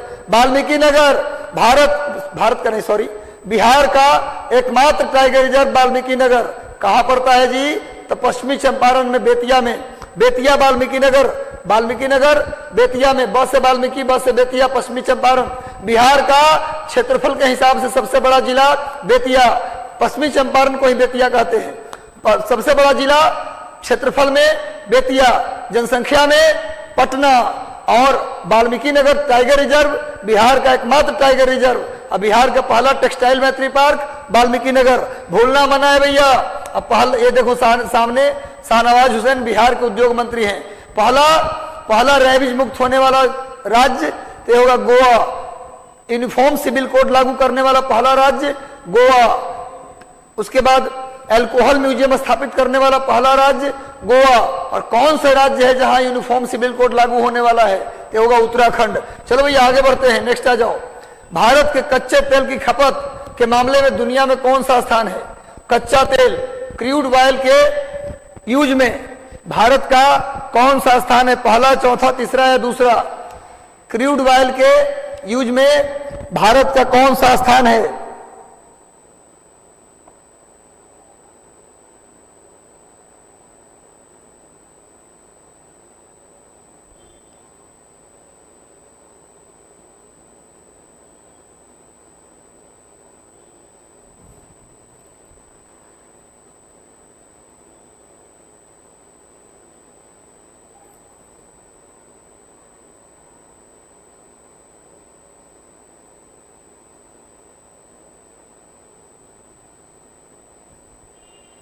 चलिए जल्दी से जल्दी उत्तर दीजिए। सही उत्तर होगा तीसरा। भारत का कच्चे तेल के यूज में कौन सा स्थान है जी? तीसरा। अगला प्रश्न भी इसी से जुड़ा हुआ है, जल्दी बता दो। नेक्स्ट आ जाओ। वर्तमान के आंकड़ों के अनुसार भारत सबसे अधिक तेल कहां से खरीदता है? जल्दी बताओ, भारत सबसे अधिक तेल कहां से खरीदता है? वर्तमान आंकड़ों के अनुसार भारत सबसे अधिक तेल कहां से खरीदता है? ईरान, इराक, सऊदी अरब या संयुक्त अरब अमीरात? जल्दी बताओ, जल्दी से सेशन शेयर कर दो एक बार। और सेशन अच्छा लग रहा है तो तुरंत लाइक बटन दबा दो। लाइक बटन दबाने में कौन सा बात जाता है भैया? अच्छा लग रहा है तो लाइक बटन कर दो और सेशन को शेयर कर दो। चलो भैया, भारत सबसे अधिक किस देश से भारत अभी खरीदता है तेल? कच्चा तेल सबसे ज्यादा इंडिया किससे खरीदता है? जल्दी बताओ। ईरान, इराक, सऊदी अरब या फिर संयुक्त अरब अमीरात? ईरान, इराक, सऊदी अरब या संयुक्त अरब अमीरात? इसका सही उत्तर होगा इराक। 17%। इराक से भारत कितना तेल खरीदता है? 17%। परसेंटेज भी नोट कर लो। इराक। उसके बाद इंडिया खरीदता है सऊदी अरब से। किससे खरीदता भैया? सऊदी अरब। उसके बाद ईरान। ऐसे याद रखिएगा। नेक्स्ट आइए आगे आ जाओ। अगला प्रश्न, हाल ही में भारत के किस महान हस्ती को बाफ्टा फिल्म समारोह में द मेमोरियल खंड में जगह दी गई है? बाफ्टा फिल्म कल बताया था ना जी, बाफ्टा फिल्म कल बताया था मैंने और कहा था कि the power of the dog को मिला है बेस्ट फिल्म का award. The power of the dog को मिला है बेस्ट फिल्म का अवार्ड। बताइए भारत के किन दो महान हस्तियों को द मेमोरियल खंड में जगह दी गई है? किन दो महान हस्ती को मेमोरियल खंड में जगह दी गई है? इसका दो आंसर होगा। बीपीएससी के अनुसार 3 ऑप्शन ई होगा, दिलीप कुमार और लता मंगेशकर। इन दोनों को दिया गया है मेमोरियल खंड में जगह। बाफ्टा फिल्म अवार्ड में लता मंगेशकर और दिलीप कुमार, दिलीप साहब को और लता मंगेशकर को। लता मंगेशकर को 2001 में मिला था भारत रत्न। 2001 में मिला था लता मंगेशकर को भारत रत्न। सूर कोकिला इनको कहा जाता है। लता मंगेशकर के नाम पर मध्य प्रदेश के इंदौर में म्यूजियम बनाया जा रहा है। मध्य प्रदेश के इंदौर में म्यूजियम की स्थापना। क्वेश्चन आ सकता है कि लता मंगेशकर के नाम पर म्यूजियम कहां बनाया जा रहा है? ये बनाया जा रहा है इंदौर में। और दिलीप कुमार और लता मंगेशकर को बाफ्टा फिल्म अवार्ड में द मेमोरियल खंड में जगह मिली है। लता मंगेशकर को 2001 में मिला क्या? एमपी में म्यूजियम। बिल्कुल बिल्कुल। अभय जी, निकिता कुमारी, पायल झा, पूजा कुमारी, अभय कुमार दास, संजना कुमारी। चलिए सब लोग जल्दी से जुड़ जाइए। यूपीएससी प्रिया शर्मा, सब लोग, श्रवण कुमार जी, निकिता कुमारी, एआर, सभी लोग को ढेर सारी शुभकामनाएं। हम तो चाहते हैं भाई कि आपका रिजल्ट हो, हम चाहते हैं, लेकिन बिना आपके मेहनत के हमारे चाहने से क्या हो जाएगा। हम चाहते हैं कि रिजल्ट जिस दिन आए बीपीएससी का, पीटी का, हम बोले लाइव आए तो आप लोग रोल नंबर की झड़ी लगा दें, मेरा भी मेरा भी मेरा भी मेरा भी। भैया सिलेक्शन लेकर आओ, शॉल और गुलदस्ता लेकर हम स्वागत करना चाहते हैं। लंबी कविता मानसून को किसने प्रकाशित किया? लंबी कविता मानसून को हाल ही में किसने प्रकाशित किया? जल्दी बताओ। भारतीय ज्ञानपीठ, के बिरला फाउंडेशन या साहित्य अकेडमी या इनमें से कोई नहीं? मानसून कविता का प्रकाशन किसने किया है? जल्दी बताइए। के बिरला, भारतीय ज्ञानपीठ या साहित्य अकेडमी? सही उत्तर क्या होगा मेरे भाई? जल्दी जल्दी एबीसीडी लिखो आंसर में। सी इज द राइट आंसर। साहित्य अकेडमी ने प्रकाशित करवाया है लंबी कविता मानसून को। आगे बढ़ते हैं मेरे भाइयों, चलो जल्दी से आ जाओ आगे। अगला प्रश्न, उपभोक्ता सशक्तिकरण सप्ताह कब मनाया जा रहा है? उपभोक्ता सशक्तिकरण सप्ताह कब मनाया गया? 2022 में उपभोक्ता consumer empowerment week, consumer empowerment week मनाया गया। कंज्यूमर एम्पावरमेंट वीक कब मनाया गया? 12 से 19, 14 से 20, 13 से 19 या 20 से 27? चलिए, जिन्होंने बी आंसर किया है बिल्कुल सही उत्तर। ज्यादातर लोगों ने बी कहा है। दिल खुश कर देते हो कभी कभी तुम लोग। कभी कभी आप लोगों को पढ़ाकर इतना आता है कि चलो मैं जो पढ़ा रहा हूं बच्चे उसका फायदा उठा रहे हैं। आप लोग का आंसर हमें मोटिवेट कर देता है। पता नहीं जिस दिन रिजल्ट आएगा हम खुशी के मारे झूम उठेंगे। आप लोग मुझे खुश करना चाहते हैं, चाहते गुरु जी का एनर्जी सही में लगे तो चाहते हैं तो मेहनत करिए। आपका रिजल्ट आएगा, हमें सैलरी मिल जाएगी। चलो भैया, सही में चाहते हैं कि मुझे वेतन मिल जाए आपके रिजल्ट के रूप में, तो रिजल्ट निकालो। नेक्स्ट आइए, देखो सामने लिखा भी है 14 से 20 मार्च उपभोक्ता सशक्तिकरण सप्ताह। 14 से 20 मार्च, इस चित्र को भी याद रखोगे तो काम हो जाएगा। चलो भाई नेक्स्ट आ जाओ। भारतीय मूल के मंजीत मान को उनकी किताब द क्रॉसिंग के लिए कौन सा पुरस्कार मिला?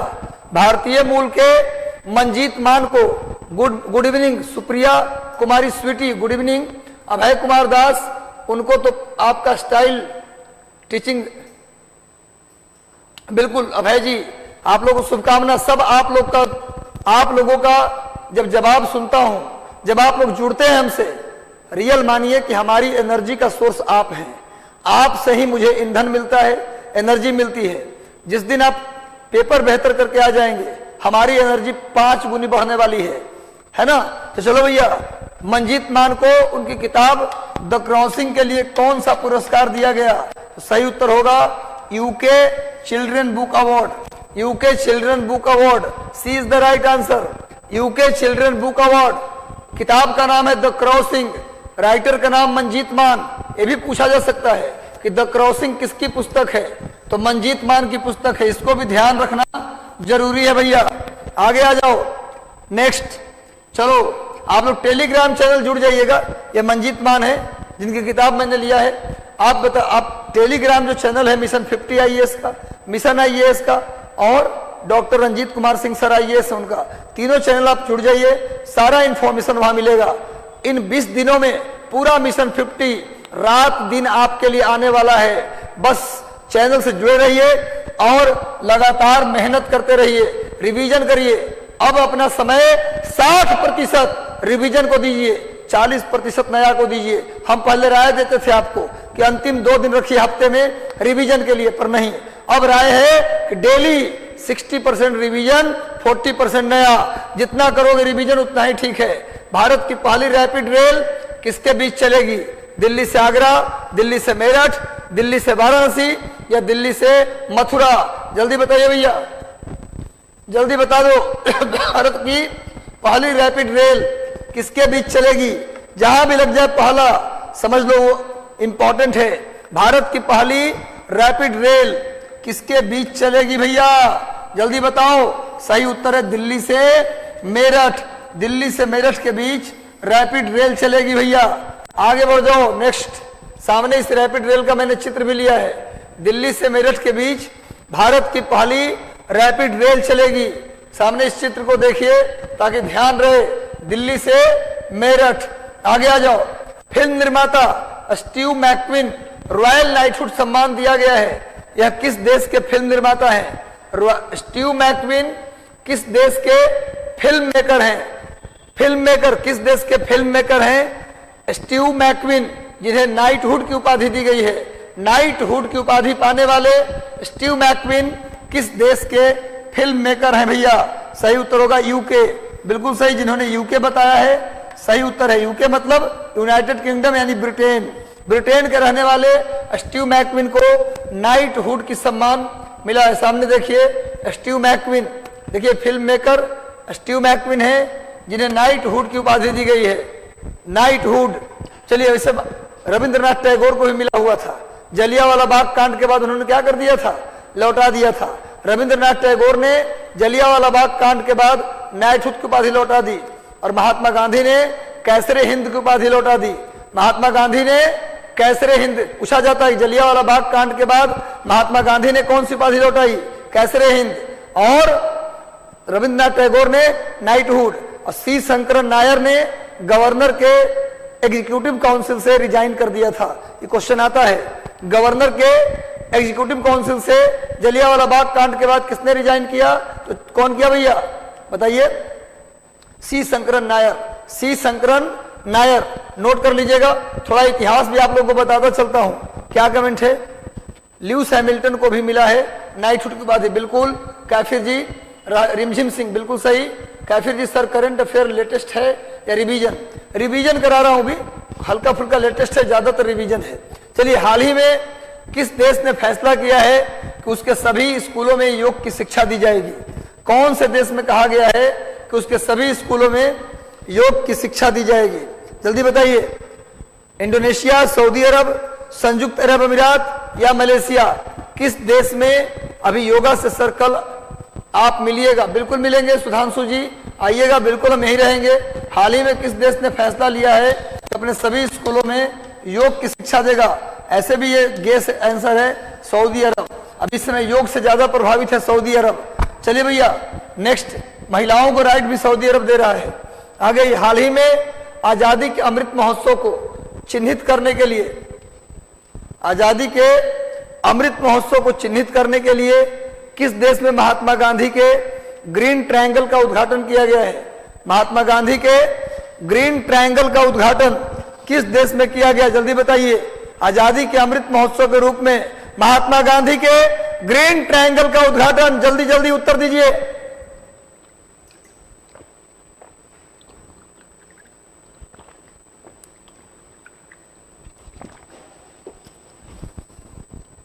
महात्मा गांधी के ग्रीन ट्रायंगल। बस हो गया, 5 क्वेश्चन और है।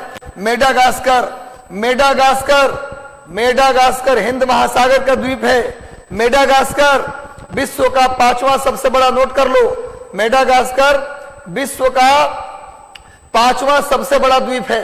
5वां सबसे बड़ा द्वीप, 5वां सबसे बड़ा द्वीप कौन है जी? मेडागास्कर। और दुनिया का सबसे बड़ा द्वीप ग्रीनलैंड। दुनिया का दूसरा सबसे बड़ा द्वीप न्यू गिनी। दुनिया का सबसे बड़ा ग्रीनलैंड, दुनिया का दूसरा सबसे बड़ा न्यू गिनी, और दुनिया का 5वां सबसे बड़ा मेडागास्कर। नेक्स्ट आ जाओ भैया आगे। देखो सामने मेडागास्कर का चित्र लिया है हिंद महासागर में। एंटनानारियो, इसकी राजधानी कहाँ है जी? एंटनानारियो मेडागास्कर की राजधानी है। आगे आइए। फसल विविधीकरण सूचकांक का उपयोग करने वाला भारत का पहला राज्य कौन बन गया? फसल विविधीकरण सूचकांक को लागू करने वाला भारत का पहला राज्य कौन बन गया? आंध्र प्रदेश, तेलंगाना, तमिलनाडु या केरल? जल्दी बताओ किस राज्य ने फसल विविधीकरण सूचकांक लागू किया? जल्दी से सभी लोग उत्तर दीजिए। राजा लाल, जल्दी से भाई सभी लोग, मनोहर जी, नादिर आफ्ताब, सभी लोग जल्दी जल्दी आंसर कीजिए। फसल विविधीकरण सूचकांक का उपयोग किस राज्य ने किया है? इसका सही उत्तर होगा तेलंगाना। सही उत्तर क्या होगा मेरे भाई? तेलंगाना। तेलंगाना के मुख्यमंत्री कौन है? के चंद्रशेखर राव। तेलंगाना के सीएम के चंद्रशेखर राव। तेलंगाना राज्य का निर्माण हुआ 2 जून 2014 को। तेलंगाना की राजधानी हैदराबाद मूसी नदी के किनारे है। और दलित बंधु योजना, नोट कर लो, दलित बंधु योजना को शुरू करने वाला राज्य भी तेलंगाना है। मैं कई बार बता चुका हूं सामने, ये तेलंगाना राज्य जो फसल विविधीकरण को लागू किया है उसका मैंने एक चित्र लिया है। आगे बढ़िए नेक्स्ट, अगला प्रश्न। किस मंत्रालय ने हाल ही में आपदा प्रबंधन योजना का विमोचन किया। आपदा प्रबंधन योजना का विमोचन किस मंत्रालय ने किया? केंद्रीय स्वास्थ्य और परिवार कल्याण मंत्रालय, केंद्रीय ग्रामीण विकास और पंचायती राज मंत्रालय, केंद्रीय गृह मंत्रालय या केंद्रीय पर्यटन मंत्रालय? जल्दी बताइए, किस मंत्रालय ने किया? जल्दी बताओ भैया। केंद्रीय स्वास्थ्य और परिवार कल्याण मंत्रालय, केंद्रीय ग्रामीण विकास मंत्रालय या केंद्रीय गृह मंत्रालय या केंद्रीय पर्यटन मंत्रालय? जल्दी बता दो भाई। इसका सही उत्तर होगा पंचायती राज मंत्रालय। कहां गया भैया? केंद्रीय ग्रामीण विकास और पंचायती राज मंत्रालय ने आपदा प्रबंधन योजना का विमोचन किया है। सही उत्तर है। आगे बढ़ते हम लोग, नेक्स्ट आ जाइए। देखिए सामने में पंचायती राज मंत्री श्री, क्या नाम इनका है? गिरिराज सिंह, बाबू गिरिराज सिंह, जो बिहार के बेगूसराय से सांसद हैं। आगे आ जाइए नेक्स्ट। हाल ही में भारत की आर्कटिक नीति किसने जारी किया? हाल ही में भारत के आर्कटिक नीति किसके द्वारा जारी किया गया? अमित शाह, भूपेंद्र यादव, मनसुख मावड़िया या जितेंद्र सिंह? चलिए भाई जल्दी बताइए। हाल ही में भारत की आर्कटिक नीति किसने जारी की? गृह मंत्री, सहकारिता मंत्री दोनों हैं अमित शाह, जलवायु परिवर्तन मंत्री भूपेंद्र यादव या स्वास्थ्य मंत्री मनसुख मावड़िया या केंद्रीय मंत्री जितेंद्र सिंह? तो भारत की आर्कटिक नीति किसने जारी की? तो सही उत्तर होगा केंद्रीय मंत्री डॉक्टर जितेंद्र सिंह, जम्मू कश्मीर से सांसद हैं। जम्मू कश्मीर के उधमपुर से सांसद, जम्मू कश्मीर के उधमपुर के सांसद हैं जितेंद्र सिंह, उन्होंने किया है। चलिए नेक्स्ट आइए। सामने में देखो जितेंद्र सिंह का फोटो भी लिया हूं। जितेंद्र सिंह ने जारी किया है। आप कंफ्यूज हो गए, आप आर्कटिक नीति देख करके जलवायु मंत्री मार दिए। यही तो गलती है भैया, कभी कभी ऑड आंसर भी होता है। नेक्स्ट आओ, सेकेंड लास्ट क्वेश्चन। जिसने उत्तर दिया उसे मिलेगा डेयरी मिल्क, और मेरे नजर में वो चैंपियन होगा आज का। Mujib the making of the nation, Sheikh Mujibur Rahman की बायोपिक का पोस्टर है। ये जारी किया है किसने? Mujib the making of the nation, ये फिल्म है, एक मूवी है जिसका पोस्टर जारी किया गया है। किसने जारी किया पोस्टर? जल्दी बताइए, किसने जारी किया पोस्टर? मुजीब, शेख मुजीबुर रहमान। शेख मुजीबुर रहमान जिनको बंग बंधु कहते हैं, इन्हीं की बेटी शेख हसीना वर्तमान में बांग्लादेश की पीएम है, प्रधानमंत्री हैं। तो मुजीबुर रहमान के ऊपर एक फिल्म बनी है, Mujib the making of the nation. ये भैया इसका पोस्टर किसने जारी किया? कौन जारी करेगा भैया? श्याम बेनेगल। किसने जारी किया? श्याम बेनेगल। यही दो लोग तो हैं, शेखर कपूर और श्याम बेनेगल, जो कुछ बेहतरीन मूवी बनाते हैं। बाकी तो कोई ठिकाने नहीं कौन क्या बना देगा। चलो भाई नेक्स्ट आ जाओ। देखो यही फिल्म का पोस्टर है, Mujib the making of the nation. ये जारी किया है किसने? श्याम बेनेगल। देखो सामने लिखा भी है, और श्याम बेनेगल फिल्म। इस फिल्म को कौन बना रहे हैं? श्याम बेनेगल बना रहे हैं। बढ़िया फिल्म शेखर कपूर या श्याम बेनेगल, बाकी भट्ट उठ तो कोई भी फिल्म बना लेते हैं। चलिए नेक्स्ट आ जाइए। लास्ट प्रश्न देखते हैं कौन कितना उत्तर देता है। वित्त मंत्री निर्मला सीतारमण ने डिजिटल इकोनॉमी को 800 अरब डॉलर पहुंचाने की उम्मीद जताई है 2022 में, 2025, 2030 या 2040। गुड इवनिंग राजीव रंजन जी, बहुत बहुत गुड इवनिंग, बहुत बहुत शुभकामनाएं। जल्दी जल्दी बताइए, डिजिटल इकोनॉमी को 800 अरब डॉलर होने का अनुमान लगाया है माननीय वित्त मंत्री निर्मला सीतारमण जी ने। कब तक? जल्दी बताइए। डिजिटल इकोनॉमी को 2030 तक, 2030। जिसने लगाया 2030 उनका सही उत्तर है। भैया कैसा लगा सेशन? एक बार कमेंट करके बता दीजिए। और सेशन अच्छा लगा तो लाइक लाइक लाइक लाइक कर दो, और चैनल पर नए हो तो सब्सक्राइब कर लो, बेल आइकन दबा दो। और टेलीग्राम चैनल जो है मिशन 50 IAS का, आप टेलीग्राम में जाओगे ना तो सर्च में टाइप करना मिशन 50 IAS, उसको ज्वाइन कर लो। फिर टाइप करना मिशन IAS, उसको ज्वाइन कर लो। और डॉक्टर रंजीत कुमार सिंह सर का ज्वाइन कर लो चैनल। सारे मटेरियल हम लोग वहीं देते हैं। अभी मैगजीन का सॉफ्ट कॉपी भी वहीं डाला हुआ है, अपने अपने शहर में प्रिंट करवा लीजिएगा। यदि पटना आ सकते हैं तो किदवईपुरी में आइएगा। आपको यहाँ पर मिशन 50 IAS सेकंड फ्लोर पे आके आप यहाँ से मैगजीन 10 बजे से लेकर शाम 4-5 बजे तक कलेक्ट कर लीजिएगा। देर रात में मत पहुंचिएगा। चलिए all the best, God bless you, शुभकामनाएं। मिलते हैं कल फिर बेस्ट सेशन के साथ। तब तक के लिए शुभ रात्रि, खुश रहिए।